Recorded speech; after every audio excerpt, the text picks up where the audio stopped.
And the AFL is expanding the women's competition. We've got 2 extra new teams coming in next year. But revelations this week that they're considering shortening the season to just 6 games each before a final series. Now, the players are livid. The game's biggest name, Melbourne captain Daisy Pearce, spoke emotionally about the proposal, saying the AFL is turning it into a gimmicky tournament rather than a legitimate league. AFL Chief Executive Gillon McLachlan then went on radio and he responded with this.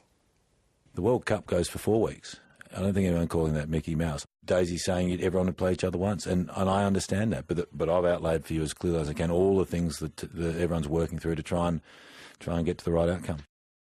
Surely that World Cup comparison is ridiculous. It's an insular comment to make. Anytime soon, with an understanding of the World Cup that has, what, 2.5 years to get there, and then the period of time that it takes to play all the matches at the World Cup itself. But that was a pretty poor statement, I think, from the AFL CEO in the wake of what was naturally going to be quite a lot of outcry from female footballers who naturally, I think, expected that given the introduction of 2 more teams, you would go to 9 rounds of football and then maybe 1 or 2 finals after that. And so many of these players are giving up significant chunks of their lives to this, putting work on hold for 6 months for what would be potentially a 6-game season. This is meant to be a professional league. They deserve better, and I don't understand why they're so afraid to put the first few rounds up against the Australian Open. Just bring it forward. I like the idea of it finishing the week before the AFL season starts proper, gives it a window to shine, but bring it back a couple of weeks, make it meaningful. It was insulting, wasn't it? And it was patronising, so you can understand why those women are angry, because they just want to be treated like professionals, and I don't know how the AFL can get it so wrong. It is pretty simple, just give them the opportunity.